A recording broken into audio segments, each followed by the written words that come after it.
Hello.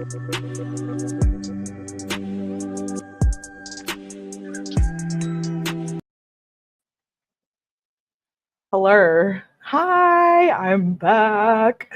I took the weekend off. I hope you guys had a good weekend. What's up? Hey, Jules. Hi, Jules.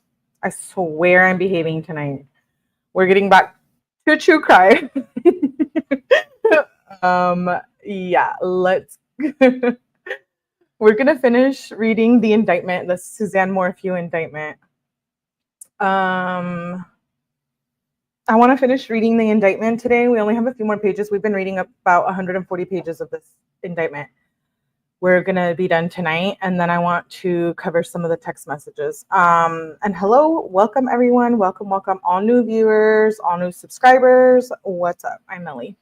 I've been obsessed with this case, and we're going to continue to cover it here. So we have covered the first indictment. I always say this at the beginning so people can refer back. We have covered the first indictment, which is on the playlist.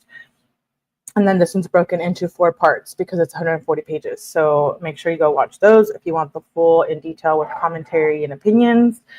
And today we're going to finish this document. I'm so excited to get it done. I want to play a video clip too before we read the text messages. I also have a timeline, but I don't know how much we can get through tonight. It's a lot of content that I have regarding this case. Suzanne Morphew went missing. Her husband has been charged twice with the crime of unaliving her. She had gone missing on Mother's Day in May of 2020, and her remains were found in 2023. And so he has been indicted once again. And so we're covering the first indictment just to make sure we get all of our facts. And there's a lot on this document that we didn't know, and we've covered. The people who have been here religiously covering this whole indictment pretty much knows like the entire case because we've seen text messages, pictures, conversations with everyone, interviews, and tonight we're going to read the text messages from the exhibits. I have those, so I want to get through this and then look at those. So I left off here on discussion of Exhibit 18. Special Agent 𝐁𝐞𝐥𝐥𝐲 showed Barry photos of the binder recovered in the search of his truck and the documents inside which appeared to be mail. Barry was told no documents from the 𝐬𝐴 for the Broomfield site were recovered, and Special Agent Harrison Barry previously told agents he was studying documents for his job in Broomfield. Special Agent 𝐁𝐥𝐥𝐲 asked if he threw the job documents away. Barry replied, "No, I left them there for the workers." Special Agent 𝐁𝐿𝐥𝐥𝐲 asked if he left the documents in the hotel room, and he said, "Yeah, I should have." Special Agent 𝐁𝐿𝐥𝐥𝐲 asked if Barry told Morgan he was leaving the papers, and he said, "I don't know. Everything was so crazy that day." And these pictures are from the exhibits, the body cam footage. And I also do want to mention, I know I've been pronouncing probably the detectives' names incorrectly, and I know I've been calling it Salida Way, but I heard somebody call it Salida Way today. So I was like, oops. Well, good thing I'm not here to be, some speech teacher or anything. But so yeah, my apologies. I'm not trying to be rude. Discussion of Exhibit 19. Barry was shown photos of the dart boxes recovered from the search and asked if he recalled what all areas around the house he fired them. He replied, "No, I don't. I know I have fired from the breezeway before, and I fired them from the garage at deer that were up on the hill behind the rock wall." Barry was asked if he ever missed a shot, and he said, "A deer? Oh, no." He continued, "No, I used to raise deer. I've shot hundreds." Special Agent 𝐁𝐿𝐥𝐥𝐲 asked if it was ever fired in the house. Barry said, "Only if it was open in that door in the breezeway, but not inside the house." Special Agent 𝐁𝐿𝐥𝐥𝐲 asked Barry how he wakes up a deer when it is out. He said, "Yeah, you got to reverse it." He continued, "Just give a shot chemical in their UI." Barry was asked if he had that chemical at the house, and he said, "I don't know if I had any left or not. I don't recall." Barry was asked the name of the chemical, but he could not recall it. He said he could make a phone call and added, "I don't recall having any left." Barry said they are fired like a bullet, and when asked if they have an expiration date, he said they have one.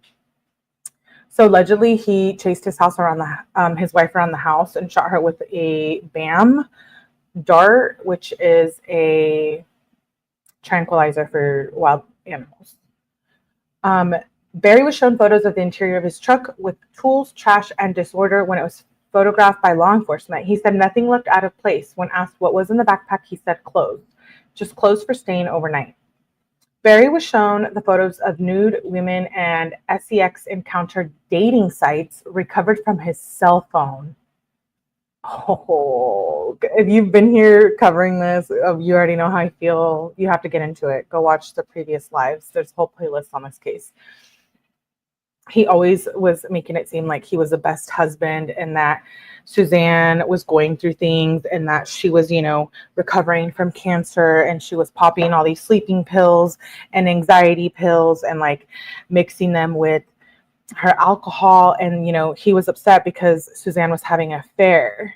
And he pretends that he doesn't know about the affair, but he actually does. And I believe, in my humble opinion, that he unalived her for this reason. So this whole thing about him having corn on his phone is quite ironic because he sits there and says like, oh, I'm perfect. She has problems, So anyways, hey, Weddle, good to see you. Long time no see. I hope you're doing well. Wow, we've missed you. It's been a long time.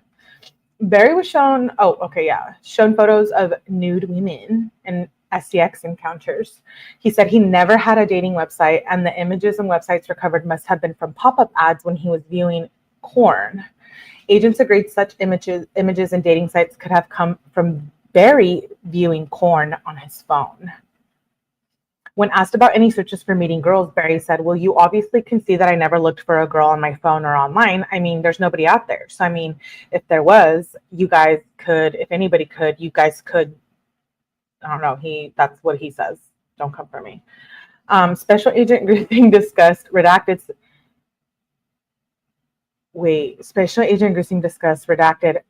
sexting and said his girls and Suzanne shared things he did not know about. Is it texting or sexting? I don't know. Probably texting. Barry said, me and my daughters are pretty close. I mean, if there's bits and pieces there, then yeah, that doesn't surprise me. But if it's long conversation about, I guarantee you, my daughters had no idea about the affair. Special Agent Grissing asked if his daughter still did not know as someone walked in the room, and Barry stood up. Agents followed him outside and spoke by his truck. Barry said, oh, you asked me if they knew about the affair. I did tell them. Barry was asked how that went, and he said, not very good. Barry was asked if he could told them both at the same time, and he said, yep, I just sat him down and I said, quote unquote, girls, I don't ever want to keep anything from you, and I don't want you to think bad about your mother, but this is important for you to know. And then I told them. They cried hard. They got angry, but I think it was the right thing to do. The footnote says this contradicts Barry's earlier statement that same day to the FBI that he'd not told his girls about the affair. And you know what? This pisses me off. This pisses me off. He's like, oh, I don't want you to think bad about your mother, but this is what she was doing. And I'm like, well, you were doing the same thing, dude. Like, what do you mean? Whatever. Double standards, eh? Barry said, yeah, well, I got to get back.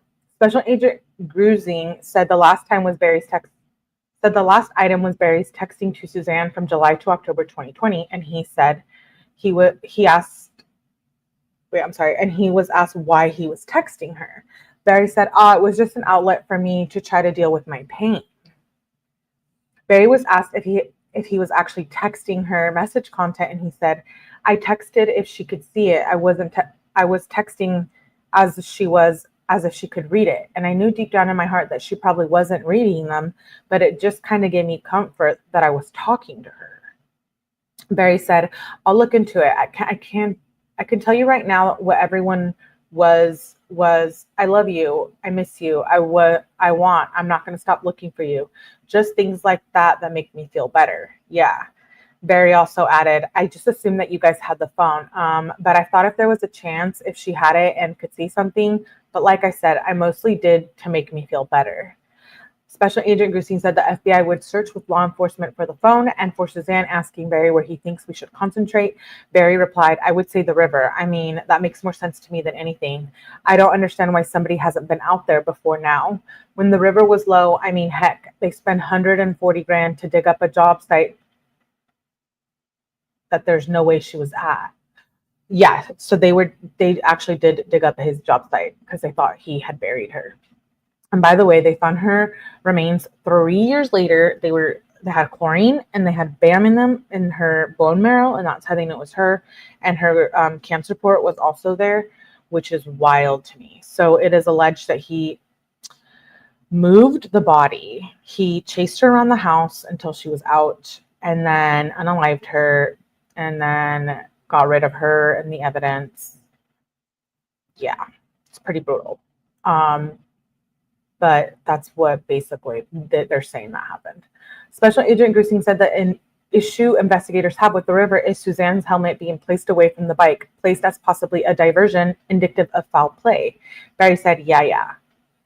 April 22nd, 2021. In this interview, FBI agents showed Barry their audit results and discussed them, directly telling him in the end that Suzanne was not conscious Saturday evening, May 9th. So our theories are right. Bleached her bones, trying to hide evidence. So this supports our theory. I'm glad that we got to this point because I've been saying this whole time. I'm like, I swear she wasn't alive on May 9th. Or Sunday morning, May 10th. And Barry agreed with, yeah. Barry admitted to disposing of the tranquilizers. He confirmed his last encounter with Suzanne was hearing her, quote unquote, light snore. He explained his locations in the woods around his house on May 9th as looking for a turkey and agreed the evidence in this case makes him look bad, but it's in, quote unquote, God's hands. Wait, when the hell did the turkey come into play? It was the chipmunks first. Agents told Barry that from his own word, when he says, I don't recall, that means he is lying because he answered almost all of the audit questions with, I don't recall. At approximately 10:45 a.m., Special Agent Grusing said Special Agent Harris met Barry at Franz Reservoir in Salida, Colorado at his request. Barry arrived driving his Bobcat, parked, and then greeted agents and thanked them for meeting him. Barry stated that he was sorry, quote unquote, yeah, I'm working right here. Sorry, we couldn't get somewhere a little less windy. And I got a couple workers over there, so hopefully we can move pretty quickly. Special Agent Grusing told Barry that it was up to him how much he wanted to accomplish today. And the lines. Special Agent Grusing asked how Barry is doing, and he says it has been tough for he and Redacted with Suzanne's birthday on the 30th and the 10th is coming up. Special Agent Grusing explained that he and Special Agent Harris have put together an audit that is sort of like an inspection, and that agents would like to show it to him and discuss some of the answers that he has given to determine where Barry is today. Special Agent Grusing said he would like to hand it to Barry and go through it with him, and he agreed. Special Agent directed Barry's attention to the second sentence and said that Barry, as her husband, is the last person that saw her, and it seemed that May 9th is the last time Barry saw her, and May 10th is the last time he heard her breathing. Special Agent Grusing asked Barry if that is correct, and Barry said yes. Special Agent Grusing then mentioned the last proof of life independent of Barry is when she is talking to her lover when he comes home. So that's where I think he came home and caught her, and she was sending selfies. So I think he flipped out. Also, something that I think was interesting, I've been deep diving this, and I was reading a bunch of documents and stuff. The daughters have yet to come out and say, like, their opinion about this. They haven't said whether they're supporting him or not, because they were supporting him the first time around. But also, you know, how ironic, and I'm not saying they had anything to do with it, but like how ironic that on Mother's Day, he does this. He commits this crime and they're out of town. Like, I just thought, how weird. You would come into town for Mother's Day, but you're still going to be out of town like on Mother's Day. Not that I'm saying they had any involvement, but I just think like, oh, how perfect did that play out, right? Because he was alone with her. Suzanne, Barry were supposedly having steaks and having SCX, and they were still out of town on Sunday. I don't know. Something's not adding up to me. Barry was asked where the 30 grand from the GoFundMe page for Suzanne went and whether it was used to pay for the Longhorn Ranch property. Barry said, I don't recall where money went, but like I said, if there are a lot of that money, I paid George $4,000 because he stopped working. I paid a lot of things out of that money, but I don't recall what a lot of it was. Special Agent Harris explained to Barry that agents want the fullest picture, and when things are missing after behaving consistently, there's a question of what changed. Special Agent Harris explained to Barry that Suzanne's phone behavior is one of these places because Suzanne consistently either sent good night texts or good morning text messages to her lover, and that there is an absence of those messages on Saturday evening and Sunday morning. Special Agent Harris told Barry that looking at the evidence, it seems like something happened to Suzanne's phone, to Suzanne or both, since she is not saying something to her lover before she goes to bed. Barry nods his head in response and says, yep.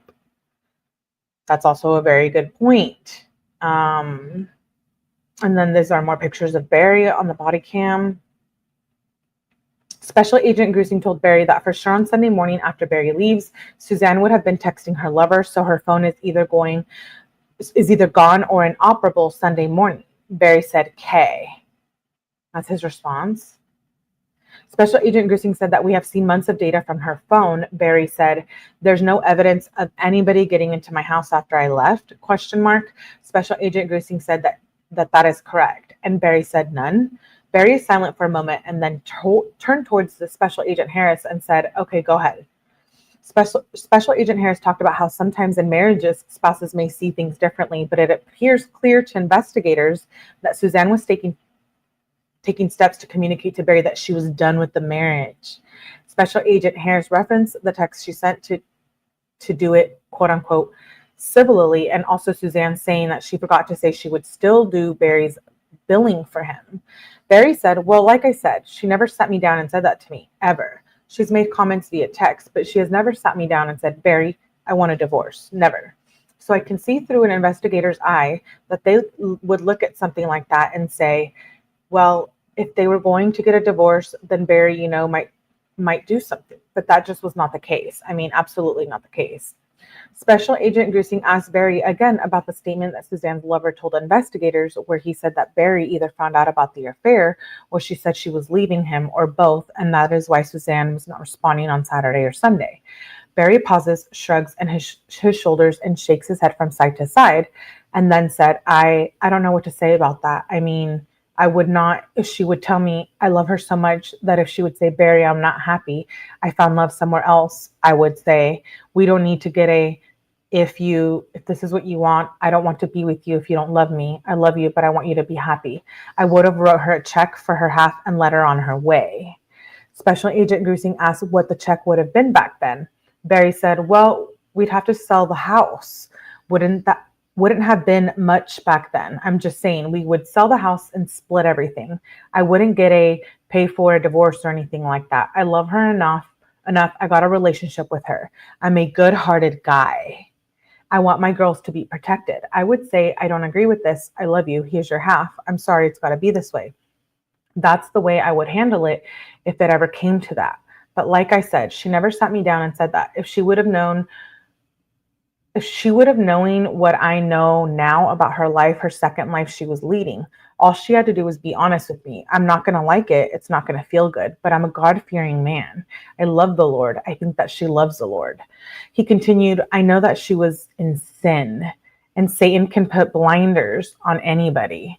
So I know that this looks like on the outside, and I know what the people, and if they get wind of this affair, are going to say, and it's going to look like to them, but they don't know me.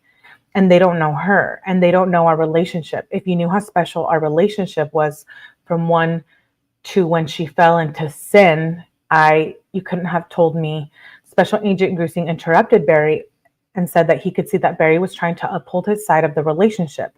Barry said, quote unquote, but she didn't believe that in her head. Johnny, I mean, I gave her everything since she was 17 years old. And I'd love her better than anybody could. So it doesn't make sense to me why she did what she did. Special Agent 𝐿𝐸𝐴𝐺 went back to the first paragraph on the audit and told Barry that investigators still don't have from him the last time he saw Suzanne alive, and asked Barry what time he would say. Special Agent 𝐿𝐸𝐴𝐺 explained that investigators are looking for last proof of life because we have a difference of her breathing, and then Barry seeing her. Barry said, yeah. Special Agent 𝐿𝐸𝐴𝐺 asked when Barry would say he last saw her alive. Barry said, well, I would say 5 o'clock in the morning. I seen her in the bed. Special Agent 𝐿𝐸𝐴𝐺 asked Barry what he saw. Barry said, I mean, I don't know. I just see a lump there because the light from the bathroom. The light in the rooms, not on, but the bathroom right there lights up a little bit.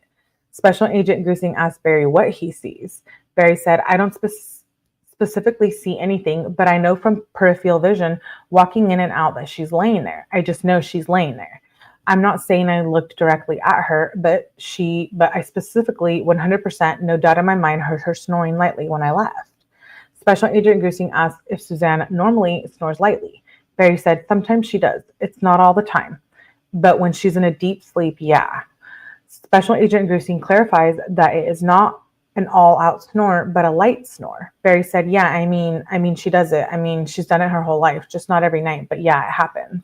Special Agent 𝐿𝐴𝐳 asked about the detail. Barry says, I would say 5 o'clock in the morning. There's about when I walked out.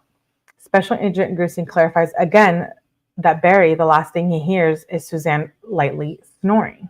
Barry said, yep, and there's no doubt 100% that she was in the bed because of that. Like I said, I don't specifically remember looking directly at her, but I remember the snoring, 100%, no doubt in my mind. Why does he have his hands in his pants? Special Agent 𝐿𝐴𝐳 clarifies that Suzanne was not with him when he took the left turn to look at the bull elk. Barry said, no, absolutely not, 100% no. Special Agent 𝐿𝐴𝐳 asked if Barry had the helmet with him when he went to see the bull elk, and Barry said, absolutely not, absolutely not. Special Agent 𝐿𝐴𝐳 explains that is the direction the helmet was found. Barry said, no, absolutely not.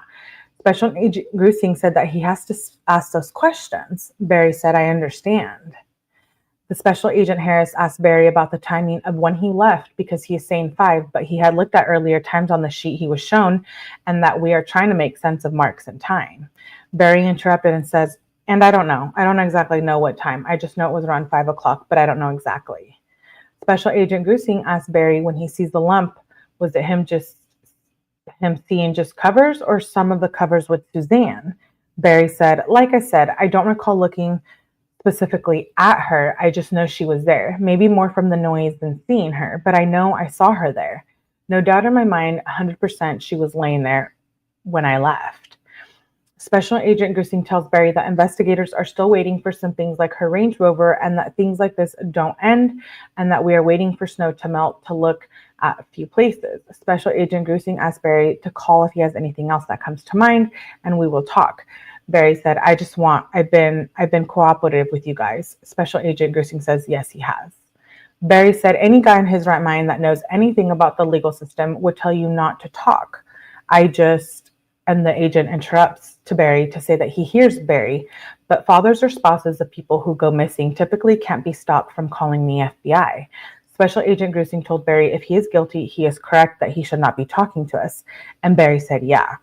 Special Agent 𝐿𝐴𝐳 says, but if Barry wants to find Suzanne, he shouldn't hesitate to call on anything that comes to mind. Barry said, and I want that. I mean, I still love her, even though I found all of this stuff out, even though it hurts me to the bone. It doesn't mean I don't love her. I want her back. I know she made a mistake. I know it's not her.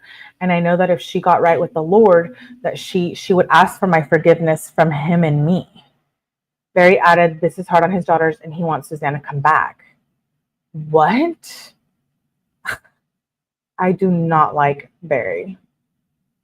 Special Agent 𝐿𝐴𝐳 asked Barry if he remembers what he said when he first met with the agents and what he said about Hillary and 𝐭𝐫. Barry said, I probably said something about 𝐭𝐫's a liar. He's at the very top of FBI and he's a liar. Special Agent 𝐿𝐴𝐳 asked Barry if he remembered what he said about how he knew 𝐭𝐫 was lying when he said certain things. Barry said no. Special Agent 𝐿𝐴𝐳 reminded Barry that he said when 𝐭𝐫 said, I don't recall.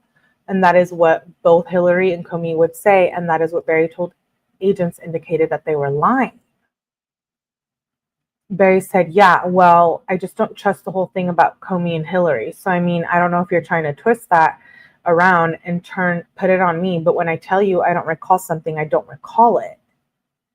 Special Agent 𝐿𝐴𝐳 says, okay. Barry said, it's not that I'm lying. There's nothing in every question you guys asked, there's nothing that I had to lie about.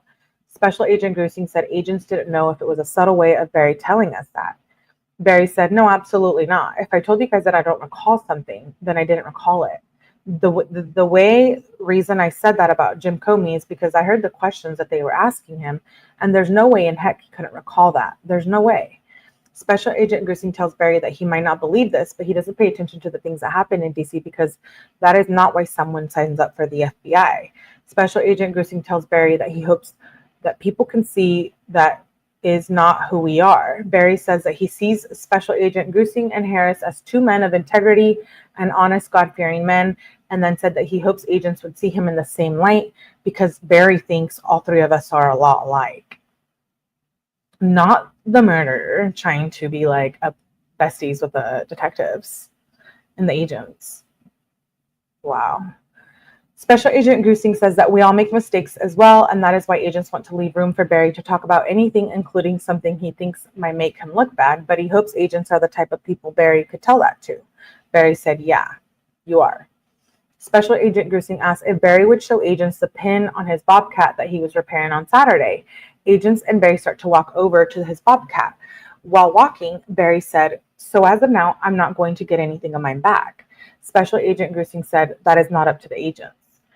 Special Agent 𝐷𝐤𝐤 asked Barry, what's more important? Barry said, the GUNS are most important in my cameras. Special Agent 𝐷𝐤𝐤 asked about the pin on the bobcat. Barry points to a pin on the back right arm of the bobcat and says that he didn't even realize that the nut has come off of a bolt that is there. Barry states that when the bobcat arm goes up and down, the pin works its way one way or the other, and he just has to beat it back into place because it holds a cylinder in place. Special Agent 𝐷𝐤𝐤 asks if Barry can do that on his own and doesn't need help.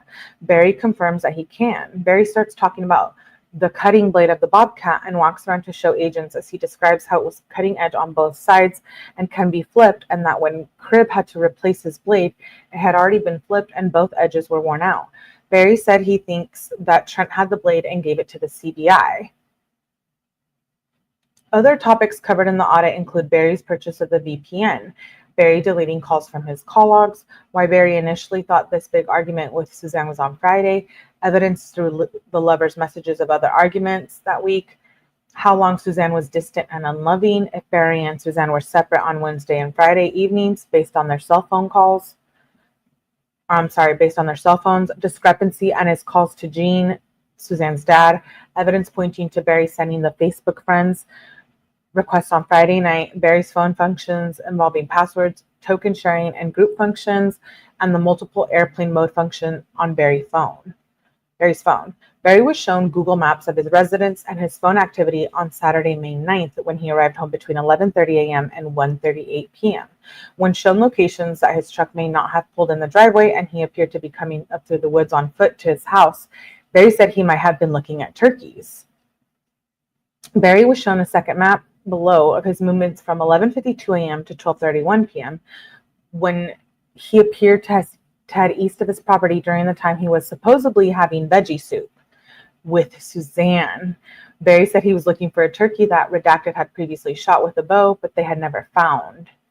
Oh, so wait, they weren't having veggie soup now. Now he's saying, oh, I was looking for a turkey. So they literally caught him in a lie.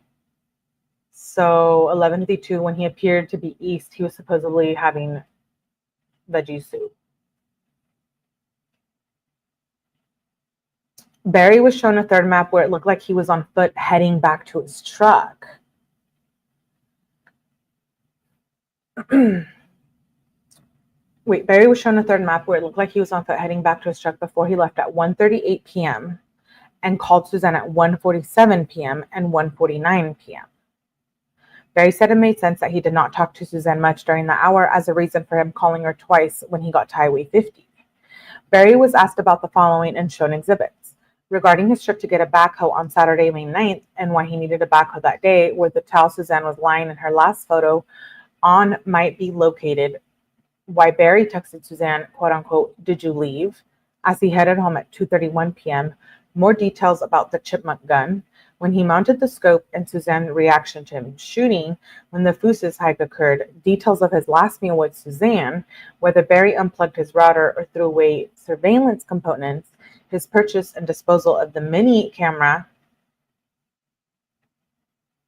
his cleaning of the workbench for his trip to Broomfield, his movements through Saturday night and Sunday morning, when he last saw Suzanne's phone, items thrown away in trash runs in Broomfield, proof that he was not at the wall when he retrieved the call from Ritters, and staging of the tools in the hotel. So basically all of that is questionable. That's like the whole story. Regarding the photo of Barry pushing the trash to the bottom of the McDonald's trash can, he said the photo makes it look like he was disposing of evidence. He could not recall what items he threw away. So he went to like 5 different trash cans, like all over, driving around. And he allegedly can't remember what he threw away at each one of those. So he has like short-term memory or something. When asked about the folders that were burned in his fireplace, he said he and Suzanne were cleaning file cabinets that week. I wonder what he burned in the fireplace. Barry was shown a map of Garfield, Colorado. He confirmed he turned around on Saturday, May 10th, at the first place he could have, pointing to exit 228. Barry said he did not climb that road leading up into the mountains, nor did he get into any of the mines. He said George and his buddy searched the mine shafts for Suzanne. When asked about Suzanne's leather journal that was not recovered, he said he did not recall that she had one. I wonder if he burned her journal. Definitely maybe something that he threw away. And also, they never found his phone. I mean, her phone, sorry. They never found Suzanne's phone. They never recovered it. Barry was told that Suzanne confided in friends that sex with him was not pleasurable, then reminded that he put sex as the top reason on his victimology questionnaire for someone's motive for her disappearance. Wow. Wow. That's crazy. Barry refuted that by saying she had an orgasm every time, so I don't understand that. Barry said that he should have listed grape instead of sex on the questionnaire as a motivator for her disappearance because he thought of some creep trying to attack her. What? Grape instead of... Wow. Barry was told by Special Agent Harris about the needle sheath for the tranquilizer being found in the dryer. He said he had no idea how it got there and it had nothing to do with me. Barry added, I hate that because, that makes me look bad. Special Agent Goosing asked Barry if he shot the tranquilizer gun on Saturday, May 9th, and he said absolutely not. Barry was told no tranquilizer like BAM was recovered at the house. He said he used BAM, Tranquilizer, and xylene as tranquilizers. When Barry was asked if he disposed of those, he stated, I don't recall. Barry was asked what he used to reverse the tranquilizer effect, and he said tolazine. Barry said he brought the chemicals, which he knew to be controlled substances, from Indiana and kept them on his workbench. Barry said he kept the chemicals in vials and injected the chemicals into darts using a licensed vet for the process. When asked if he was able to do that all himself, he said, yeah, absolutely. What? Barry was asked the last time he used those chemicals, and he said around the end of April 2020. Special Agent Grusing asked if those chemicals could have been part of the workbench he cleaned off before he went to Broomfield, and he said could have been. Barry admitted to submitting a ballot on Suzanne's behalf for the presidential election, saying, yeah, just because I wanted Trump to win. He said, I figured all those other guys were cheating. I knew she was going to vote for Trump anyways. Special Agent Grusing informed Barry that was not legal, and Barry said, I didn't know you could submit it. I didn't know you couldn't submit for your wife. Barry pointed to this. Oh, that was on 84. So it's footnote 84. Barry said, all I have now is my hunting. That's all I have. And I've done it since I was 7 years old. So if I got to live this life without her, at least I want my hunting. And this year I'm going to travel. George and I is going to hunt, and it would be nice to have my GUNS that I'm confident with and shot many animals and have great confidence in them. Wow. He's like, yeah, she's gone and we don't know, but as long as I can hunt, don't worry about me. I'm fine. It would be nice to have my cameras, he says. When I go back to Indiana, I put them up there, and there's cell phone cameras that I can be anywhere in the country, and I could get pictures of deer that I'm hunting. So guns and cameras are my most important things on the wish list. Special Agent Harris tells Barry that when he talks about closure for himself and the girls, agents want to find her to give them the closure, and that agents want him to know that is a focus for them. Barry said, I know. And I just need to know from you guys, and I think I asked you this, if there's physical evidence and that she is deceased, my family needs to know about that. Barry said Redacted thinks Suzanne left and he needs evidence that she's not alive. Wow. These are pictures of him. It looks kind of dark, but Special Agent 𝐁𝐞𝐥𝐿 tells Barry there's no way that Suzanne is not communicating on her phone Saturday night and Sunday morning if she is conscious and if she is able to access her phone. Barry said, yeah, shrugs his shoulders and looks down. Special Agent 𝐁𝐿𝐥𝐿 says it would not happen and compares agents knowing Suzanne's phone the way Barry knows how to use the Bobcat and how it behaves. Barry interrupted and said, but Johnny, when you say that, that makes me look like the bad guy. Special Agent 𝐁𝐿𝐥𝐿 tells Barry that he's the one who is there, and Barry says, I know, but it just didn't happen. Special Agent 𝐁𝐿𝐥𝐿 says that if it is not Barry, somebody took her phone then. And Barry said, like I said, I don't know what I mean you guys have got to give me. You've texted me like you're going to be my advocate. What did you mean by that? Special Agent 𝐁𝐿𝐥𝐿 said that he told Barry he would be his advocate to represent Barry's statement the very best he can. Because right now, Barry's not going to stand up and tell everybody his story because he is smart enough not to do that. Barry's talking to agents and we want to tell the unvarnished truth of what Barry's telling us and not shade it in one way or another. Barry said, okay. Special Agent 𝐁𝐿𝐥𝐿 says that if Barry took her phone, agents can see that Barry is wanting to repair the relationship and Suzanne is trying to do the opposite. So that if Barry would come home and take her phone Saturday night, that would look bad for Barry if she went missing the next day. Barry begins sliding his foot back and forth on the blade of the bucket on the Bobcat. Special Agent 𝐁𝐿𝐥𝐿 continues telling Barry the burden would be on agents to find out what happened to Suzanne and not him. Barry responded, yeah. Special Agent 𝐁𝐿𝐥𝐿 says that it would make sense to agents that when he comes home around 2:44 p.m. on Saturday that he would take her phone and she runs off or disappears or whatever happens. Barry said, yeah. Special Agent 𝐁𝐿𝐥𝐿 says, again, it is our job to find her. And Barry says, yeah. Barry again slides his foot along the cutting blade of the Bobcat. Special Agent 𝐁𝐿𝐥𝐿 said if there is something bad happen and it looks bad for Barry, he should tell agents and put the burden on them to do the rest of the investigation. Barry said, yeah, well, I've told you everything truthfully, both you guys. So it's in God's hands. I mean, he allowed this whole thing to happen. Seriously annoys me that he brings like religion into this. Special Agent 𝐁𝐿𝐥𝐿 talks about how the pieces like Barry chasing around a chipmunk with a GUN or the left turn for the bull elk are pieces that we need. Barry said, I know that all that stuff looks bad, but it's just crazy that stuff's even a part of this. I mean, it's crazy how that stuff ironically is part of this. It just makes no sense to me. Like, why would God allow pieces like that and have to be answered in this situation? I just don't get it. Special Agent 𝐁𝐿𝐥𝐿 asked Barry what his thoughts is on why. Barry said, I have no idea. I don't know his ways. He's greater than us.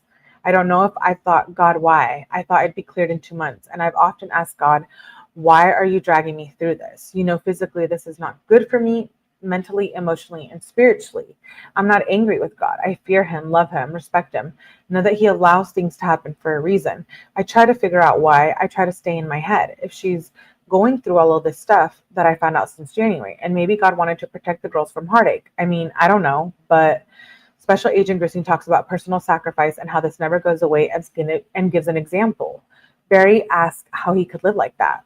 Special Agent 𝐁𝐿𝐥𝐿 continues and tells Barry that if there's something that happened that makes him look bad and he would trust agents with something like that, we could help them. Barry said, I gotta have help. I mean, if these people in Shafi hate me, like the word is they hate me, and they get to the DA and he says he made our sheriff's department look bad and we're going to blame it on him, then my daughter, who's going to raise my daughter if they lock me up for something I didn't do? And he keeps referring to his daughter, but he has two. So I'm like, there's one that was behind him and supported him and one that didn't support him. So I'm wondering if there's some kind of familial parental relationship that is not so healthy there. Special Agent 𝐁𝐿𝐥𝐿 said that even if something you didn't do, but something you know about that would help us, maybe that is Barry's sacrifice. And Barry said, yeah. Special Agent 𝐁𝐿𝐥𝐿 tells Barry he is not saying it will be easy, but this will not go away. Barry said, yeah, well, what happens from here? When you guys go to them, what's the next step?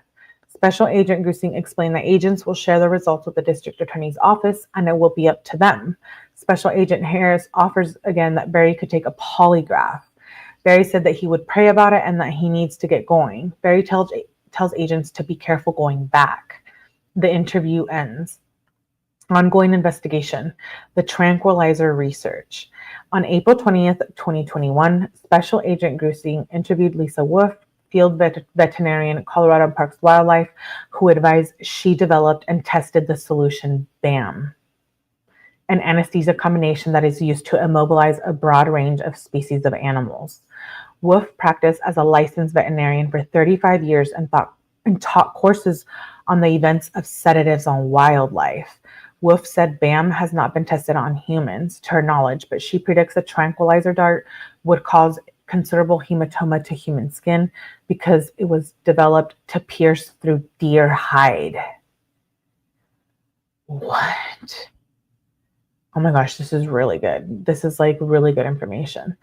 Wolf estimated that a female of Suzanne's size would likely be fully sedated from a dose of BAM in 8 to 12 minutes and in complete sedation from 2 to 8 hours, depending upon how her body reacted to the tranquilizer and her resting position. Wolf suggested the dart would be very painful and estimated a female would be likely run for 2 to 3 minutes and she would feel a little bit drunk before complete sedation, appearing wobbly and unstable. The only safe place to fire the dart would be in the buttock area because the impact to internal organs would cause considerable damage and the dart should not hit any bones. So did he shoot her with the dart and then that's when she was like running around the house and then she fell to the ground and then he dragged her and then he unalived her? Wolf said that a person's breathing would be difficult while sedated from BAM due to brain hypoxia since oxygen coming into the blood would be low. If a person was laying on her back, her breathing would sound like a snore as the tongue could be pushed in the airway. Wolf said a BAM dose to human could be fatal depending on the health of the person and a second dose would likely cause brain damage. Wait, what? A licensed veterinarian must prescribe BAM for it to be used legally. Remember, he was the only one in like the state too that had it. Wolf was asked about telazol, mentioned by Barry in April 22nd, 2021 interview, and said that she is a heavily regulated anesthetic, more component BAM that is only used to be licensed by veterinarians. Telazol was used by CPNW to bring down bears who would remain sedated for 2 to 8 hours. Was she sedated off this BAM when he was unaliving her and chopping her up? Or was she already unalive? We don't know. Like from something else. Or if she was just knocked out. This is crazy. It was also used for surgery and there's no reversal drug for it. Wolf believed telazol was a DEA Schedule III class and she was surprised any civilian would have it. So not only was he the only one who had BAM and the whole half of the state, now he has a bear tranquilizer that not any human other than a professional veterinarian should have in a veterinary clinic. How was he allowed all of this? Just because he was a hunter? I didn't think that like they would give things like this just for random. Like I thought you needed to be like working in the you know, in the like be like a forest agent or person or whatever, ranger, whatever you call them, or something like that, you know. But why are they giving it to hunters? Like just to put down animals? No, I thought that was the point of hunting. Like I thought you went hunting because you were good at it and you was able to take down these animals, not because you're purposely tranquilizing them. Like I don't get it. Then hunting doesn't make you that badass if you need help, right? Like I thought you just did it naturally. I don't know. I'm not a hunter. Don't judge me. If you're a hunter, don't come for me. We've said that xylazine is similar in nature to BAM and is a sedative sometimes used to smooth out the effects of telazol. She stated that tolazine reverses the side effects of xylazine. Wolf said atomeprazole would likely be used to reverse the effects of BAM. On April 20th, Special Agent Grusing called Mary Wood at Redacted, a current veterinarian for Colorado Parks and Wildlife, who confirmed that CPNW uses BAM to sedate animals and complete sedation occurs within 4 to 20 minutes. Wood said that the company Zoo Farm manufactures and ships the BAM to licensed veterinarians across the United States who can provide the drug to private citizens with a prescription. So he was getting a prescription from somewhere. Maybe that person should be held liable and accountable as well in this case. And we might see it because it's going to go to trial. Wood knew of a human receiving 1 in 100 dose of BAM as a sedative in an IV, but she thought a full dose to a human might be fatal, depending on the physical characteristics of the human. Wood said the dart should be targeted towards areas of muscle with no bones, possibly the buttocks. Shosana Dark. On December 16, 2020, Deputy Miles Jones received a tip from a person who requested to remain anonymous. She reported that her friend Shosana is intimately involved in a relationship with Barry. So Shosana comes into the picture. Barry was having an affair. Suzanne was having an affair. On December 17, 2020, Sergeant 𝐭𝐥𝐸𝐬𝐲 and Agent 𝐁𝐞𝐜 interviewed Dark at the CCSO office. She said she has known Barry since October of 2020 because she cleaned his neighbor's house and met him at the dumpster by chance. She denied being in a romantic or sexual relationship with Barry. Dark deleted items on her phone, one possibly being a second phone number for Barry. We know he had a fake phone. And listen, they were seeing each other in October of 2020. She hadn't even been found. And she hadn't even been found. She hadn't even been she was missing, but there was still an investigation, and he was already so if this was someone he wasn't, he had been having an affair with her because she came up earlier. Shosana did. Dark said she called the CBI tip line in May of 2020 to report strange vehicles being in the area around Puma Path around this time that Suzanne disappeared.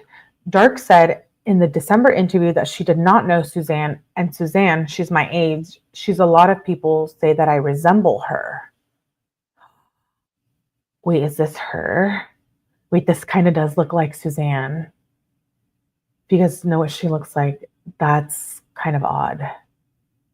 From December 2020 through April 2021, numerous Salida residents have reported that Dark is in a relationship with Barry. The relationship is reported to date back to July 2020, though investigators have not confirmed that. Oh, so I think that she knew him way before this too. Because if July in 2020 they were already in a relationship, Suzanne disappeared in May of 2020. So he was already comfortable with this person. A poll camera installed by the FBI has captured Barry's truck consistently coming and going from the Dark's residence, often between 9 p.m. and 11 p.m., sometimes staying through the night. Wow. So he's over there going over there like a booty call at 9 to 11 p.m. CBI agents Graham and Cahill confirmed that Dark and Barry checked into the Antlers Hotel in Colorado Springs on February 12, 2021. There you go. He's totally dating this person. I think he knew her before Suzanne went missing, and checked out on Valentine's Day, as captured on surveillance footage below, with Barry carrying Dark's luggage and Dark holding a bouquet of flowers. Barry's cell phone was either off or in airplane mode during a majority of this trip. Oh, so they were on a little Valentine's getaway a year or so almost after she went missing and was gone. Okay, summary. Suzanne Morphew is missing and presumed dead per all nationwide checks, investigative leads, and absence of interactions with Jeff Leibler, Sheila Oliver, and Redacted. Once Redacted left the Morphew house on May 5th, 2020, Suzanne began to take her steps to leave Barry, while Barry took steps to control her, incapacitate her, stage a crime scene, and create his alibi for her disappearance. No hike existed that Saturday afternoon in Barry's multiple interviews with CBI until a June interview when he said they liked to hike Fooz's Lake. CBI allowed him to assert that a few times until they refuted the hike in his July interview. Barry was told that he was driving in Salida that afternoon, asking Tim Backhoe to purchase a backhoe attachment for his Bobcat. Finally, Barry put his phone in airplane mode that Saturday afternoon at 2:47 p.m. after he returned home and ran around his house at 2:44 p.m. He claimed to CBI that he and Suzanne ate steaks, though he could not describe them, that she washed Redacted's sheets, though Redacted said the bed was made when she left, and that they had sex, and that he could not describe what happened following the encounter, and that he woke up to his alarm at 4:30 a.m., though no alarm was set on his phone, and his phone and his truck telematics were moving until the 3 a.m. hour, and that he had to suddenly leave for a job in Broomfield, though he did not tell his coworkers he was leaving that morning. But we heard him say earlier that he left at 5. Barry initially blamed a mountain lion for Suzanne's death upon being notified of her bicycle recovery. In 2021, Barry blamed the turkeys for why he did not have veggie soup with Suzanne during lunch on Saturday, May 9th. The deer for why his tranquilizer GUN was used to explain the needle sheath recovered in the dryer, and a chipmunk for why he was running around his house after arriving home at 2:44 p.m.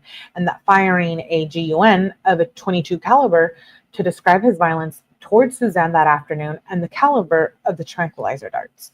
For his trip on May 10th, Barry explained his left turn on Highway 50 to explain the truck movement because of a bull elk sighting at 4:30 a.m. from 2 miles down the road, a left turn that placed him at the scene of Suzanne's helmet. Barry cannot provide a last sighting of Suzanne, only labored breathing similar to a snore, which is consistent with her being tranquilized. Barry describes her as being drunk that afternoon, which matches the effects of tranquilizer after a few minutes. He says he's running around the house, most likely chasing Suzanne while she is conscious. Barry has admitted that he has taken Suzanne's phone from her at least twice in the past to try to monitor or control what she was doing. There's no phone activity for Suzanne after 2:30 p.m. on Saturday, which is out of the norm for her typical behavior, and an abrupt end following her 59 communications with Jeff Leibler that morning and afternoon. By around 2:30 p.m. on Saturday, May 9th, it had become clear that Barry could not control Suzanne's insistence on leaving him, and that he resorted to something he has done his entire life: hunt and control Suzanne like he hunted and controlled animals. Barry told investigators early that he blamed alcohol for Suzanne's change of behavior, and that her distant unlovingness to him, though she was not a heavy drinker. Barry used alcohol and rugs and chemo throughout his interviews to describe Suzanne's independence and distance from him, saying it was every day that last week. Barry finally blamed God for Suzanne's death after being informed of the affairs as a form of judgment on her, and has stated repeatedly that God allowed this to happen. Barry told FBI and CBI numerous times no evidence exists, which infers he knows what happened to the evidence in this case. So remember, this ended up being thrown out the first time due to prosecutorial misconduct, and now we're back at it again, June 2020, and they have indicted him again. When the Ritters called Barry at around 5 p.m. on Sunday to tell Barry that he could not find Suzanne, Barry was in his hotel room and had been since about 12:40 p.m. However, he should not be there per his alibi to be out of town for an emergency job in Broomfield. Barry told the Ritters he was at the job site. He told FBI, CBI, and CCSO that he was at the job site. He left his room, took tools out of his truck, and put them in the lobby to make it look like he was returning from the site. Barry made every little attempt to contact Suzanne on his way home or look around his house or the bike scene because he already knew what had happened to her. Setting the tools out that day was similar to what happened earlier that morning when Suzanne's bicycle was placed on the incline, as Deputy Brown commented.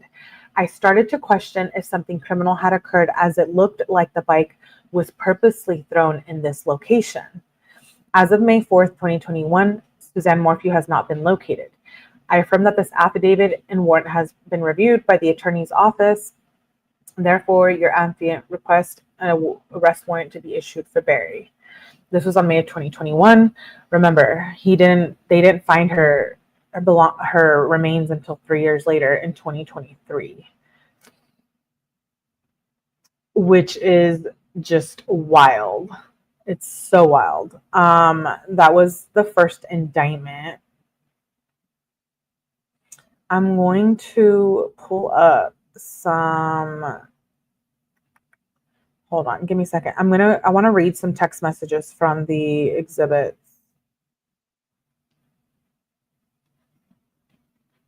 I have them all, so I want to kind of go through some of them. Sorry if you couldn't see me while I was loading that. Never chase your wife with a dart, though. Dude. This is one of like the most brutal cases, I think. And the fact that it's, you know, already been a case and that the charges got dropped. And I really wonder like what's going to happen this time around in court, and like, is a jury going to find him guilty or innocent? That was his excuse for his phone pinging the way it did. Yeah.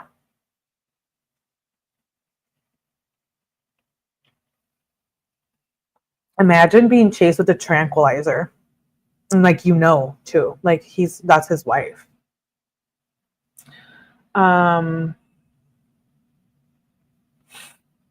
going to add this PowerPoint. We know I'm old school. I love me a good PowerPoint. Let's cover these text messages. We're going to skip the timeline. We'll hit the timeline on another day. Okay, so these are wild. These text messages. These are the actual text messages. So the first one is from Suzanne. It says, I'm done. I could care less what you're up to and have been for years. We just need to figure this out civilly. And then on April 20th,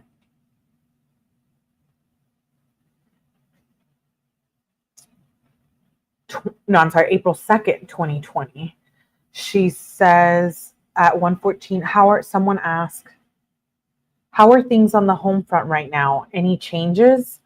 And Suzanne says, it changes like the wind, as usual. Long text this morning of apology and declaration.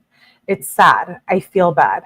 I don't want to cause him to have to do this. There's just become a point that the reality of what's never been there is sobering. And I've accepted what he is. He can't change the core person, you know? Makes me wonder what the young me was thinking. And then the person said, does he feel that reality too? And Suzanne said, I was a broken girl, just looking for stability and no confidence in who I was. He thinks we are great as long as he's getting what he wants.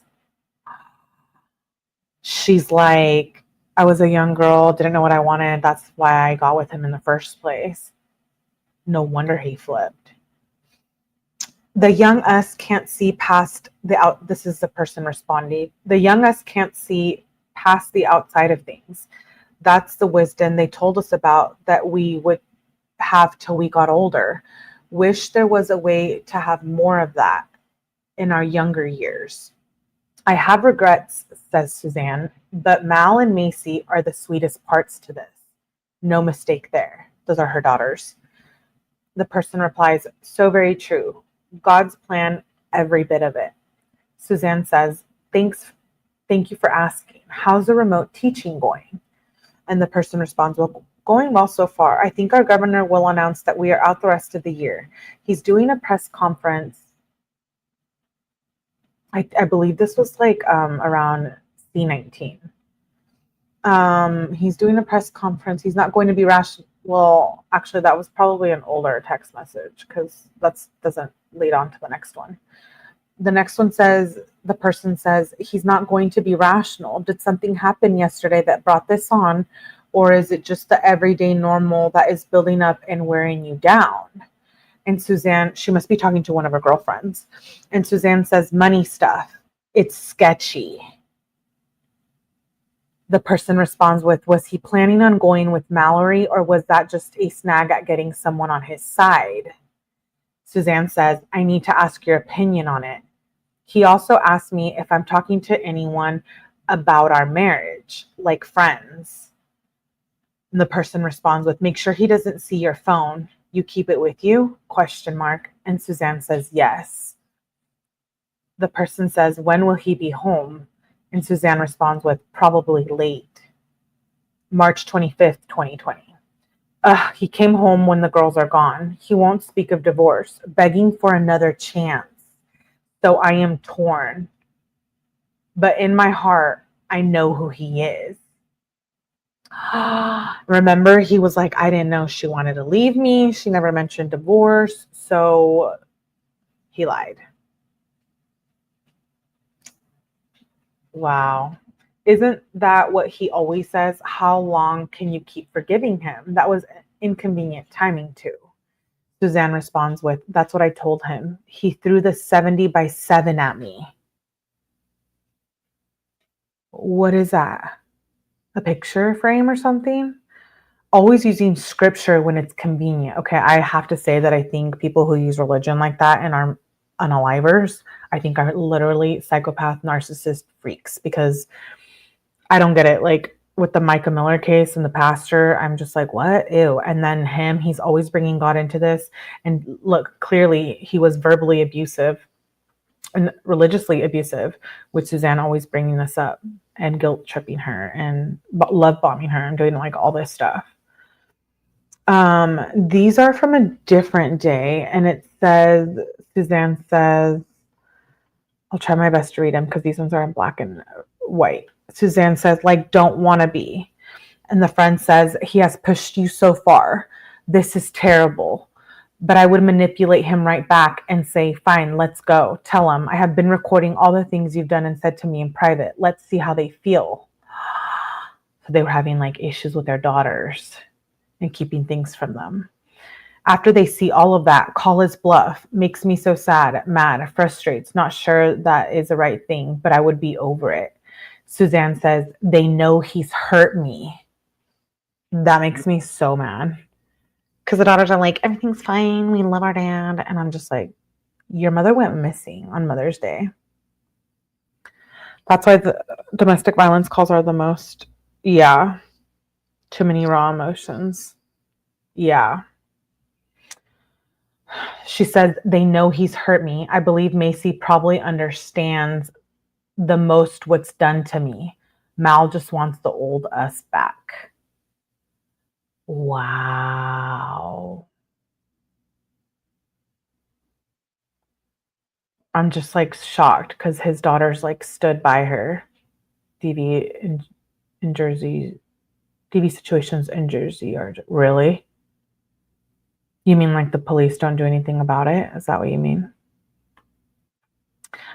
She wants the old us back. Macy said today she loves us both and wants us both happy. Her friend Hannah has divorced parents and seems happy. They get along well, like my mom and dad did after they split. Not sure B could take that high road though. And then her friend responds, it will eventually be shown to all when he doesn't take the high road. I think you have to think about long-term health here. I really do. Love you so much, sweet friend. Just want to be there to hug on you. Suzanne replies with, I told Macy that today about guarding my health. And she said, Mom, why don't you divorce then? It's broke my heart, but it's true. Thank you for being here. I'd be lost without you. I know I sound so one-sided. I've done my share of damage. I just want peace. That's what Suzanne said. And then her friend responds with, I'm not sure Barry would, and then it gets cut off to the next one. So let me get to the next page. So it says, Suzanne says, went from sad yesterday to mad today. Typical for me once I think things through. No accountability on where he is and phone off. At least it's peaceful. The friend responds with, I don't know if it's a friend or her lover. This is good at least. How was he last night when he came back? I'm pretty sure it's her friend, her best friend. He never came back. Says he's staying out till Friday. He has a job outside Denver that starts next Monday. He will come back to prepare for that, I guess. And her friend responds with, I think he just left for a bit, like cool down. Didn't know he left for the week. Suzanne responds with, it's so messed up. He says his leg is re-injured, but he's on a mountaintop. I think he was looking for a reason to leave yesterday. Can't worry about it. He's unstable and double-minded in all his ways. The friend responds with, yeah, that's what I was thinking. How can he do that with a hurt leg? Suzanne says, told Macy he was too hurt to stay and got her pity before he left. The friend responds with, you've been so strong and patient with him for so many years. And Suzanne says, oh, Sheila, thank you. So it was her best friend. It's the truth. Not sure I know a single person who could do it. Suzanne says, I was thinking this morning how long I have put up with disappointments and just feel I'm to the end. Kind of like my mom. She had a long fuse, but once she made her decision, it was firm. And her friend responds with, you were at your end before you moved on and gave him another chance to start fresh. I don't think he will change. Because remember, they lived in Indiana and made the move to Colorado because they wanted a new beginning. I mean, can you really have a new beginning? Let me know. If you've been in a long-term relationship that involves some kind of DV, I feel like it's never really a true restart. Like, I think after you cross that line, it's hard to go back to being like a healthy, normal relationship. But I think at some point it comes back out. I don't know. But if you've had success with that, let me know. Suzanne says, I know. Her friend replies with, the older he gets, I think it will get worse, the instability. Suzanne says, I was thinking of Kokomo Talks with you and how broken I was. Her friend says, I would press forward thinking about a job you would enjoy and how you can live happy and healthy life and make some what if plans. Suzanne says, yes, I have been thinking that way. I need peace. It's scary how good that sounds. Her friend responds with, fast forward and think about life with him the next several years if it doesn't change. Oh, she means with, not worth. With him, I mean. Once Macy's gone, I won't be able to do it. I won't feel safe. I've tried to hold on for her, but even she's weary of it, asking why we don't separate. So she knew, like, if her daughter was not around, she was going to get hurt. She says, I won't feel safe when she's gone. Sheila responds with, it may take time to plan and get through it all. I don't think it will be an easy road with him, but once you are through it, I feel it will be so much better. Suzanne says, I sort of wished he would just get fed up with me and leave. That seems to be the case everywhere. Unfortunately, cops tend not to do anything until it's late. I know, the laws suck on it. Not all the mothers have sons. Well, that's true. Suzanne says, I just wish he would get fed up with me and leave. Does that sound bad? Sheila responds with, being apart may be more of a blessing for Macy than she doesn't have to worry all the time. And Suzanne says, I know, I feel so bad for her. Her friend says, no, but you know he wants to look good, so. And Suzanne said, yep, he wants me to be the bad guy. Sheila says, well, if it means peace for you and the girls, you may have to be the bad guy. Suzanne says, yes. Sheila says, does he control all the financial stuff? I worry he's been piling in case of this happening.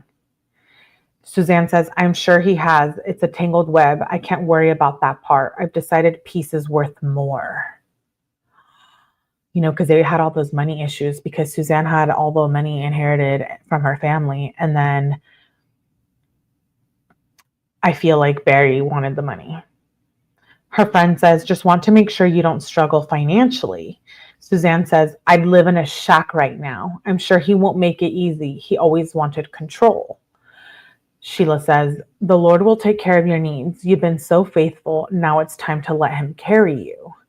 Suzanne says, I can't do anything until we get our full payment from the house, maybe January. And then next text message says, yes, I really want to talk to my sister about it. When she and John split up, it was tough, but I'm sure she would have some advice. And then her friend responds with, yeah, that's what I was going to say. Find someone who can advise you and help you through all the loops. Suzanne says she has been able to make it on their inheritance money from mom and Helen. Her friend responds with, that is good. Can you do that, or does he have control of that too? Suzanne says, B said he would pay all that back to me. Who knows? We used to pay it for this house and his bad decisions in silver, that's a whole other story. Very strange. He's held onto it for years, even when we were losing bank. I feel he's supporting someone else. What? Was he supporting Shosana? Now I'm curious. This was what Suzanne thought too. Sheila responds with, "Yike, that is scary." And then Suzanne says, "He uses Sal as an excuse to give money to. I'll share more later." What does that mean? Then this is a different conversation. Unfortunately, this is what her friend says on September 3rd, 2019. Unfortunately, you get different Barrys. One who's abusive and runs out, one who is manipulating, and now one who is wanting to make things right. So those are all Barry's personalities in this relationship. Wow. I'm sorry, but this seems like way too toxica vibes and toxico vibes. You know what I mean? Suzanne says, "I stood my ground. He left again." Sheila says, "So thankful you stood your ground. Praying for your strength." Suzanne says, "Told him I'm done, that I need peace. Not sure what's next." Her friend says, "Did he say anything or did he just walk out?" Suzanne says, "He said, if that's how you feel, I'm leaving. He tries to portray something he's not and hopes he will pull me back in." Sheila says, "That had to be hard to do on your own, especially knowing how he is manipulating the girls. He probably never thinks he will stand your ground." Suzanne says, "Told him when he involved girls, I was done with respecting him." Sheila says, "He believes you need him so he can have that hold over you." Suzanne says, "He tried to use money as a tool and the girls didn't take the bait." Sheila says, "I figured he would use the money. That's what I was afraid of. Keep a close eye on the money. He may try to move it if or before you would file for divorce, because that would freeze everything." Suzanne says, "He said you would want to be on your own, want me to stop paying all your medical bills." Oh, so Barry said that to Suzanne. He's like, "Oh, you want to be on your own? Fine, I'll stop paying all your medical bills. Remember, she was sick with cancer." What an a-hole. Hey, Eternal, good to see you, Liv. Sheila says, "This is just a scare tactics. He knows he holds money over you. Is insurance going through his work right now, or do you have separate?" Suzanne says, "We bought it separately. Not cheap either, but neither is the line of credit we pay every month for the silver he's dabbled in." What does that mean? Silver he's dabbled in? Like, does she mean like actual silver?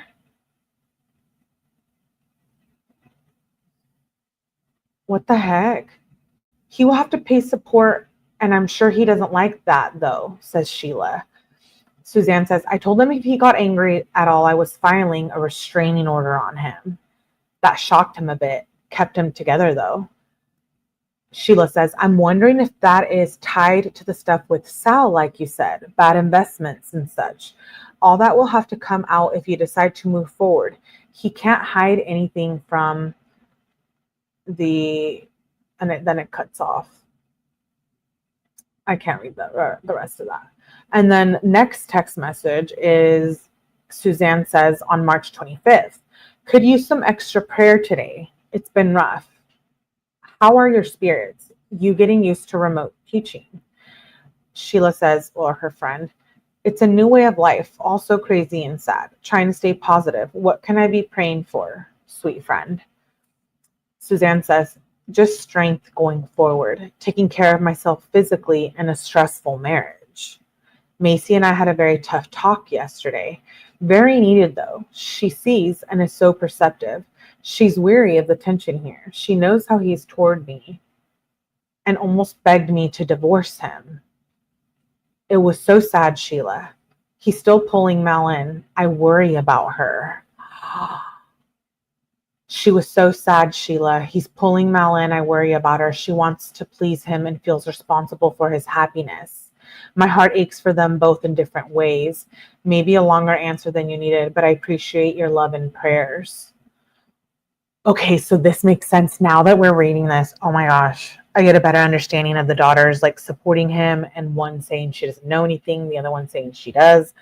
Like he was pitting one of them against her. Oh my gosh, this is crazy. They haven't said anything yet this time around that he's been arrested the second time, but I'm really curious about like what they think. Like, okay, let's move on. Sheila says, you've been on my heart extra these past couple days. I think I was feeling your hurt. I thankful you were able to talk to Macy. Is Barry home now or is he still working? And then that text, these are just from the exhibits. So that one cuts off. And then she says, praying for your strength. Have you looked into next steps if moving toward getting out? And then Suzanne says, not really. I feel unequipped. Wish I could just have an amicable talk, but dealing with a narcissist. Macy said, Mom, we could both move to Salida and both get jobs this summer. Her friend Hannah has been through this. It's good now, but she was alone with the fighting at home before. Sheila says, what does he want? Have you talked any more about splitting up? Suzanne says, it's so hard to know what's next. Trust in the Lord to guide. He threatens me, but I've never come out and said I wanted it today. He thinks I'm holding on till after Mace graduates, at least. He probably thinks I'm not strong enough to do it, given finances. Sheila says, I don't want your mental health to plummet in the next 2 years. That is so long. Suzanne says, let me know if you have any advice. Macy assures me she would be fine with it yesterday. She said, Mom, why don't you just do it without telling him? She knows his manipulative ways. I don't either, and I feel it slipping. I finally got him off the idea of building a house. I was so anxious thinking about it. I think it was just my inner self. Just no, I shouldn't move with him along with the chaos. She even mentioned restraining order. I'm sick. I had a conversation like that with my 16-year-old.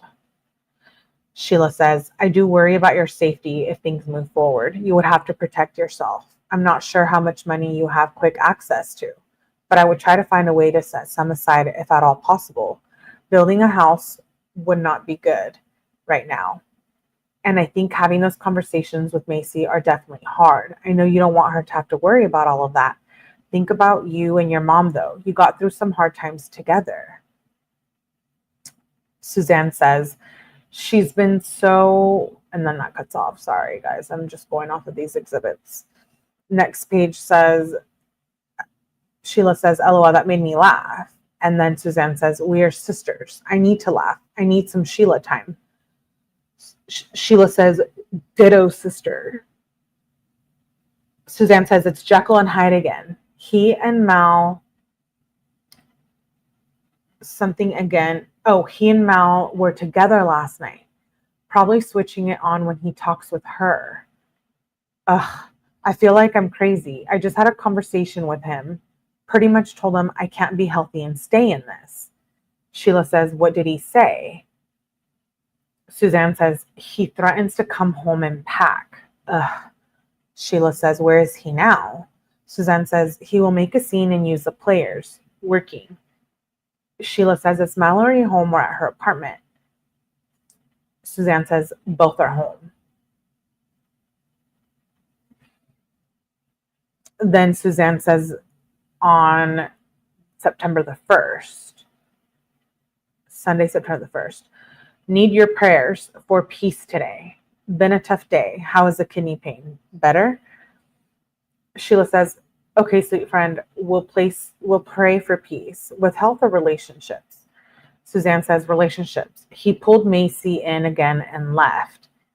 My heart hurts for her. Sheila says, those are such hurtful ways to help himself feel better. I'll pray for Macy too. That is heavy stuff for a 16-year-old girl. Have you spoken with the girls privately at all about this? Not on a deep level, but open the door for them to ask you questions. It's such a hard subject, I know. And Suzanne said, he's not stable. It's guilt and desperate. It's guilt and desperate measures he's taking. Yes, she knows more than she should. My heart is aching from what he did today. She and I had a peaceful, fun week. He came in and wrecked it and left, making her feel bad for him. It's sick. He looks for any reason to run. It can be small, and he blows up and takes off. I believe there's still another. I can't win with him. He's too good at the manipulation. I feel stuck. I can't let my health decline again. And then Sheila, Suzanne's friend, says,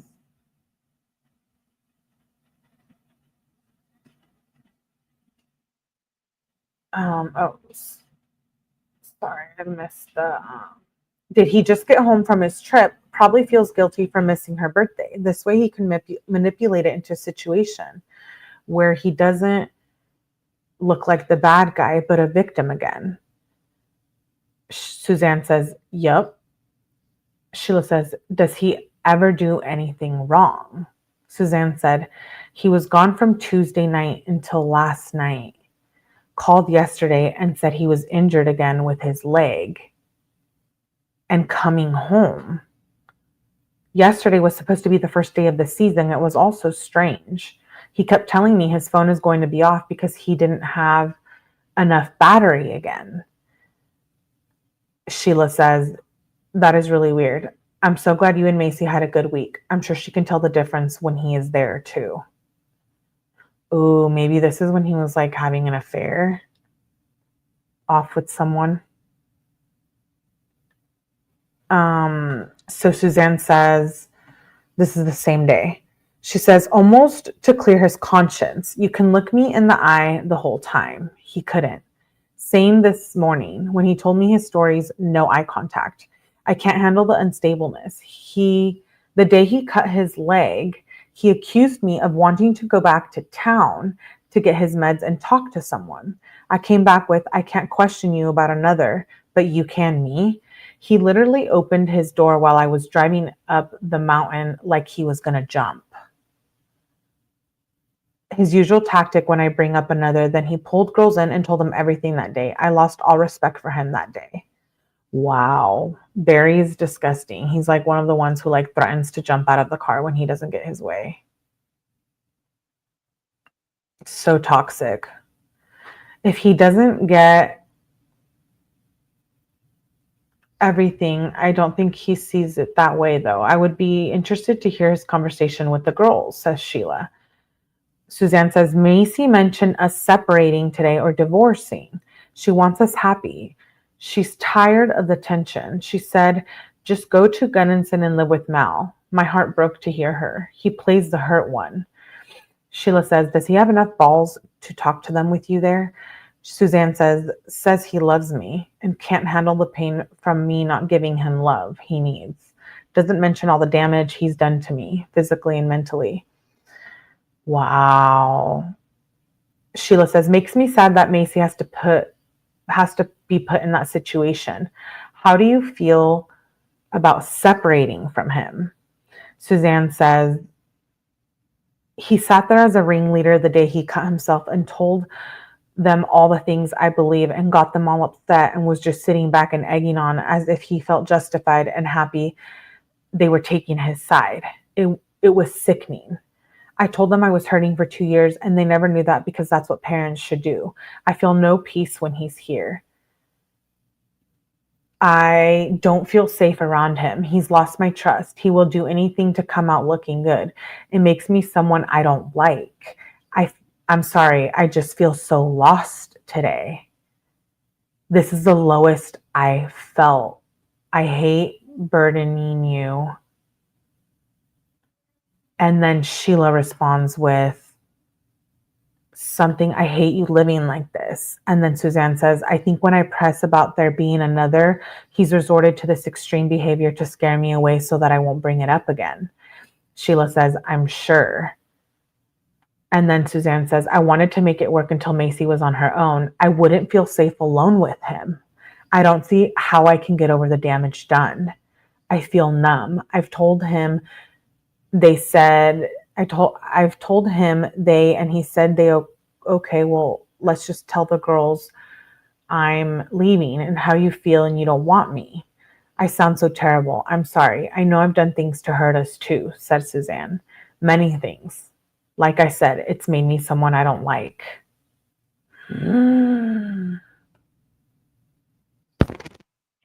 All of those text messages. And then 2 months later, well, some of them were from March, but then 2 months later, she goes missing. Wow. I want to go through the timeline and then we'll be done with this live. But I want to kind of help like get the picture of the timeline. So let's start from, I know this is so sad. So Barry Morphew was arrested and charged with first-degree unaliving in connection with his wife's disappearance in May 2021, days before he was set to stand trial in April 2022. All charges were dropped. On June 18, 2025, a grand jury indicted Barry Morphew for the murder of Suzanne. August 5th, 1994. So these are just like the main points. Hey, Cream Love, how are you? These are just like the main timeline points. So August 5th, 1994. Suzanne married Barry. They eventually had 2 daughters, Macy and Mallory. Mallory was born July 4th and Macy August 28th. December 1999, Barry and Suzanne purchased a home where he dug a hole in the yard and buried everything he didn't want to move to Colorado. What? That's kind of psycho. 2003. Barry started a landscaping business and Suzanne was a school teacher before leaving the job to raise their 2 daughters. November 2013. Suzanne inherits $208,000 upon the passing of her mother.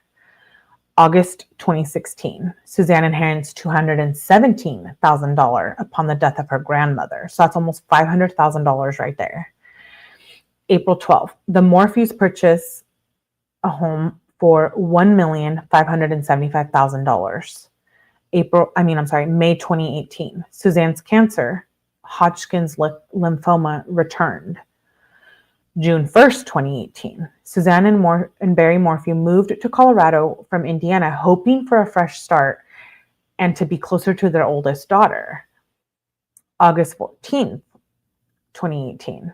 Barry started a landscaping business, Sunset Farms. September 2018, Suzanne sends "Howdy Stranger" message to Jeff, a high school friend. She did that on Facebook, and that ends up being her lover, Jeff. And they love each other, and that's who she was having an affair with up until her death. November 2018, Suzanne visited her best friend Sheila Oliver in Indiana. Suzanne shared intimate details about her failing marriage over text and phone calls, which we just read. While Suzanne was at Sheila Oliver's house, she had stepped away from her cell phone. To use a restroom, and Barry tried calling her several times within a few minutes, then tried calling Sheila, then tried calling Darren. So Barry was already starting to get controlling here. That's the point of that. December 25th, 2018. Suzanne found Jeff's linked account and sent a message. "I'm worried sick about you. Are you okay?" Jeff responds to the message, and they begin talking again, first in a platonic way. Then their relationship progressed again. Jeff said they communicated through FaceTime but did not physically see each other in 2018.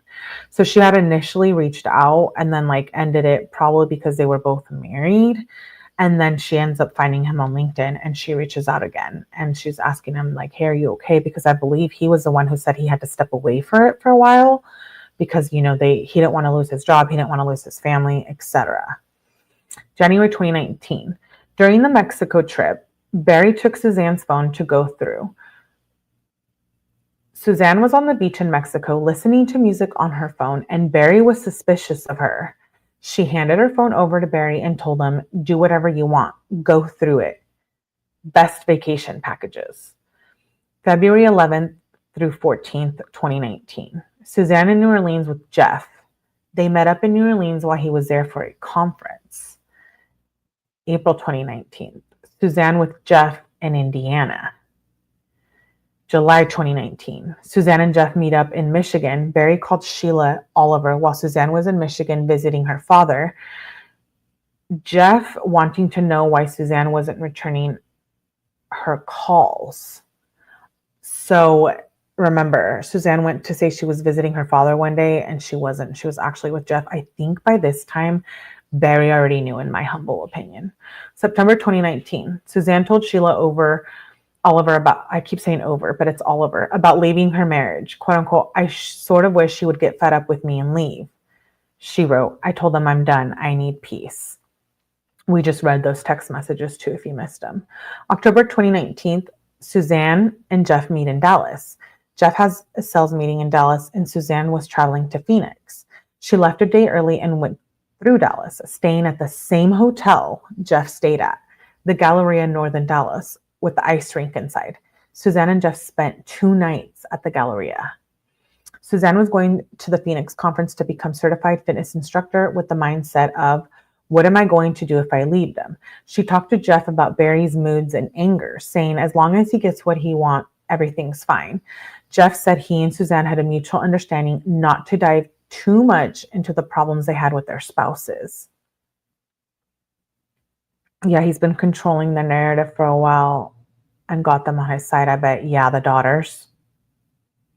Yeah, I agree. She left a day early and went through, oh, I'm sorry, I already read that part. November 30th, Barry gets a second phone. So this is when the burner comes in, 2019. Barry gets a second phone. December 2019, Suzanne and Jeff stop talking on the phone because she's afraid Barry will find out. So Barry starts getting an idea. Suzanne says, we can't use the phone anymore. Barry watches everything I do. I'm afraid he's going to find out. Suzanne mentioned an incident when she was on the beach in Mexico. Oh, this is when he went through her phone. January 2020. Sheila gives Suzanne the spy pen during a trip to Florida. Suzanne sees Jeff and records a conversation with him on this trip. Hi, sweetie. I'm good. How about you? Suzanne and Jeff discussed her trip in Florida. She stated, oh, let me turn the page for you guys. She stated that Barry was flying to Florida and she thought it was just weird stuff, this whole Valentine's Day thing. But I was kind of happy to hear that because maybe we are in the clear. Jeff replied, well, like I said, I don't want it to be a stressful thing. I just don't. Suzanne stated, Jeff, come on. I'm the one who started the whole ball rolling. She added, I mean, there's a lot that went on last week that I haven't told you about, and not good stuff either. I really think he feels bad about that too. You are not a homewrecker. You are my lover and my sweet friend and the man I dearly love, okay? Jeff states, I won't. I just want you to be happy, that's all. Suzanne replies with, I'm looking at the man who makes me happy. February 2nd, 2020. This is the year she goes missing. Suzanne and Sheila meet up for a girls' trip for Super Bowl weekend. Suzanne talked with Sheila about getting out of her marriage again. February 4th. Suzanne with Jeff while she was visiting her father in Florida. So she met up with Jeff while saying she was meeting her dad in Florida and in Michigan. March 22nd, Suzanne placed her recording pen in the truck of Barry as he took a trip to Pueblo, the spy pen. Remember, she was trying to spy on him, but she ended up actually spying on herself. The pen recorded him listening to multiple episodes of Forensic Files. The murder of Vicki Lynn Hokanson, who went missing after riding her bike. Hokanson's sister finds the bike and discussed it was found in the middle of the road. So Barry is listening to these Forensic File episodes, literally almost matching the exact details of the case with Suzanne. Like in this, I'm going to have to go back and find this episode too. The murder of Vicki Lynn, because I'm nosy. The murder of Vicki Lynn Hokanson goes missing after riding her bike. And her sister describes it was found in the middle of the road. That was literally what happened with Suzanne. And he's like, I don't know why the bike was there, like a couple 100 feet down his property. She was so beautiful and just wanted to be happy. I'm so grateful they found her. I forget where she was found though. She was found like on their property, like a couple miles down, buried. They found her remains. That's why they were able to like rearrest him and recharge him. Wasn't it just her bones bleached? Yeah, but they first found the bike. He like staged it. Remember, they thought she was in an accident first, but the bike had no damage. So the police were like, no. If she would have like crashed into a tree and down the hill, there would have been damage on the bike. And also the helmet was found like also down the road on another part of their property. Because you have to remember they had like, I think it was like 28 acres.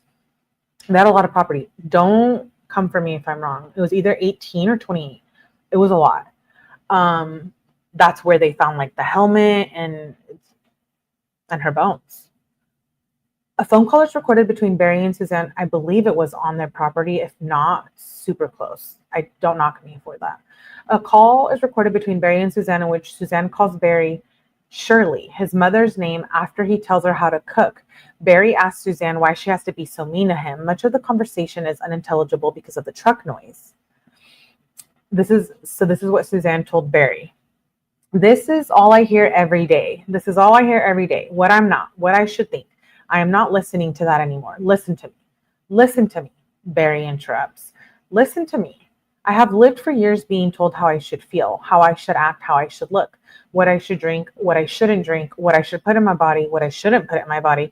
I fell into this. This is not controlling, more talking. It's not okay, front and back. There's like unintelligible words.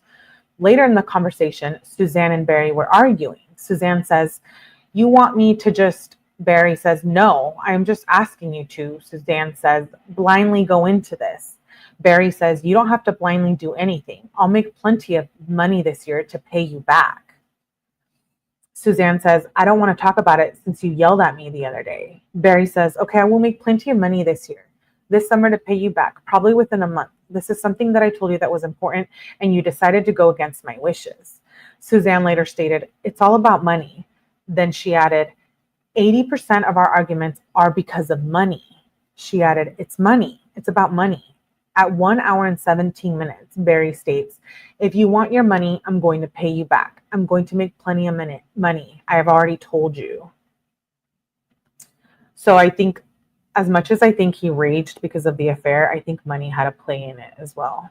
Yeah, I heard it was like in her bones. Yeah, they found bleach or chlorine on her bones. They were like washed with, which is amazing if you ask me. Like they lasted that long.